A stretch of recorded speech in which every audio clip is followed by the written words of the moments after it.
Hello guys, बेलासिनि गोजोननाय बयनिसिमबो जासिहरग्रोनाय जाबाय। जोङो दिनै मोनसे टपिक नायबावगोन। दाख्लैदि आङो साननैसोनि सिगाङाव मोनसे क'क्राझार जिल्ला मोनसे जाहारबारि सालगुरि होननाय गामिनि हिरिम्बा बसुमतारी मुंनि सासे आइजो खारनायनि सोमोन्दै आङो भिडिअ होदोंमोन। दा बै आइजोखौ बेंगलरावहाय हमनो मोनबाय होननानै आङो कमेन्टआवहाय सासे राम मुंनि बिथाङा मिथिहोहरदों। दा आङो बिथांनि फुल डिटेल्सखौ मोनजोबनो हायाखिसै, आङो बेखौहाय आबुङै मिथिनो हायासै। आरोबाव बेजों लोगोसे जोङो दिनै खोनानो मोनबावदों दा बे सेम कन्डिशननिनो बेबायदि जाथाय बाक्सा जिल्लानि गबर्धना पुलिस थानानि बेन्दोङाव थानाय हावलि दुब्रि होननाय गामिनि सासे मनस्रि ब्रह्म मुंनि हाबा जाखानाय आइजोखौबो गोमानानै दङ होननानै जोङो खौरां बिजोंनिफ्राय मिथिनो मोन्दों। दा बे आइजोआबो माब्लानिफ्राय आरो बबेयाव गोमानानै दङ जोङो बिनि थंखौ मोनथिनानै मोननो हायाखै। दा आङो बिनि सोमोन्दै नोंथांमोननो आङो एसे सुंद'यैब्लाबो फोरमायथिनानै होगोन। दा नोंथांमोना आंनि बे भिडिअखौहाय जोबजासे नायलां, अब्ला नोंथांमोना बुजिलांगोन। बिनि सिगाङाव आं नोंथांमोननिसिम गुरै खावलायनाय, नोंथांमोना आंनि बे भिडिअआव दिनैसो गोदानै फैदोंब्ला अननानै आंनि बे खन्थाइ मुलुग इउटुब चेनेलखौ साबस्क्राइब खालाम, लोगोसे बेफोरबायदि गोदान आपडेटफोरखौ मोनबाय थानो थाखाय बेल आइकनखौबो क्लिक खालामनानै ला। बाक्सा जिल्ला गबर्धना पुलिस थानानि बेन्दोङाव थानाय अमित ब्रह्म होननाय बिथांनि अनसुलि बिसि मनस्रि ब्रह्मआ बे बोहैथि दाननिनो 18 अक्ट'बर खालि गावनि न'निफ्राय इलेक्ट्रिसिटि बिल होनो होननानै ओंखारबोदोंमोन। लोगोसे बिनानावनि गाननाय जोमनाय ड्रेस बायनांगौ होननानै बरपेटा रडसिम ओंखारबोनायनिफ्रायनो दिनैसिमहालागै बे बिथांजोआबो गावनि न'सिम गिदिंनानै थांफिनाखै। दा बिथांजोआबो गोमानानै दङ।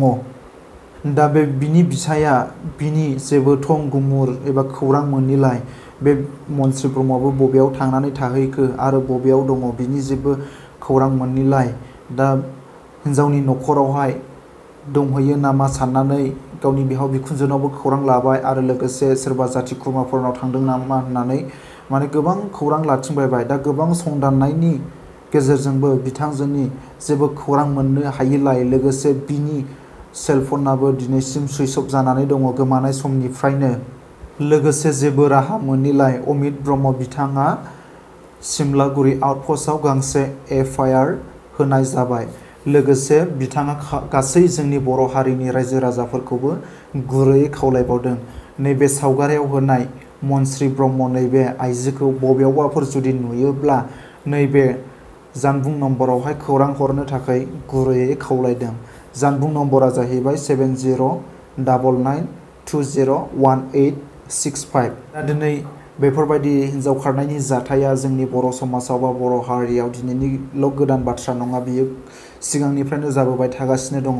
दा बेफोरखौहाय जोंनि बर' समाजावहाय बा जोंनि बर' हारियावहाय बेफोरबायदि मोनसे मुगैथाव जाथाय नैबेफोरबायदिखौहाय खोमोरनो थाखाय जोंनि बर' हारियाव गोबां समाज आफादफोर दङमोन। दा बिथांमोनानो जुदि आखायावहाय मोनसे गोख्रों राहा लानानै मोनसे नेमखान्थि दानानै बेफोरबायदि खामानि मावग्रा, सोरबाया न'खर थाखानानैबो बिसि फिसाय नागारनानै खारग्रा, बा सोरबाया गावनि हिन्जाव फिसाफोरखौ नागारनानै गुबुन हिन्जाव लानानै खारग्रा, गुबुन फिसायजों खारफाग्रा, नैबेफोरबायदि सुबुंफोरखौ हमनानै मोनोब्ला जेन इयुननि समावहाय फिन जावले मावफिननो हायैनि मोनसे गोख्रों साजा होनाय नैबेफोरबायदि थिरांथाखौ जोंनि गामिनि बा हारियावहाय मोनसे समाज आफाद दानानै दोननांसिगौ। अब्ला बेफोरबायदि नेमखान्थिखौ खालामोब्ला एसेब्लाबो खमायलांगोन होननानै आङो सानो। आरो नोंथांमोना मा सानो? नोंथांमोननि साननायखौ नैबे भिडिअनि कमेन्टजों आंनो फोरमायहरनो हागोन, आंनो खिन्थाहरनो हागोन। खिन्थु आंनि साननायावहाय आङो बेखौ बेबायदि नेमखान्थि खालामोब्ला एसेब्लाबो गाहाम जागोन होननानै आङो सानो। आरो दा सोरबा आइजोआ बेफोरबायदि गाज्रि खामानिखौ मावगोन, साथाम साब्रै आइजोआ, दा गोबां बर' माहारिनि आइजोआनो बेफोरबायदि बदनामखौहाय मोननो गोनां जायो। सोरबाया दायखौ मावबाय, सोरबायाबो दायखौ फुनद्ला जाबाय, नैबेफोरबायदि जागासिनो दङ दिनै जोंनि बर' हारिनि समाजाव। बेबायदि जाथाया जावले जाबोगासिनो दङ आरोना। दा बिनिखायनो आंबो खावलायो जेन' जोंनि बर' हारिनि आइजोफ्रा जेसेबांनाखि रांखावरिनि प्रब्लेमावहाय दुखु खस्थ' सहायनाङा मानो, थेवब्लाबो न'खर जाखाबाय जेब्ला गावनि न'खरखौ गोग्गोमै सोलुखांलांनो थाखाय गोसो होनांगौ।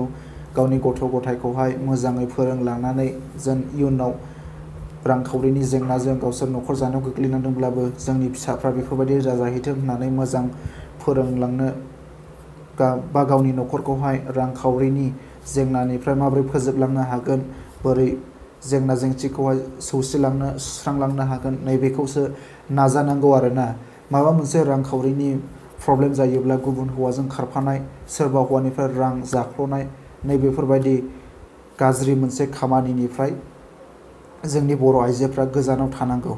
दाथ' जोङो गोबां नुनो मोनबोगासिनो दङ जोंनि बर' हारिनि समाजाव बेफोरबायदि जाथायखौ, जेन' बेफोरबायदि जाथाया जोंनि बर' हारिनि समाजाव जावले जावले जाबाय थाया, बेनि थाखाय आङो खावलायो।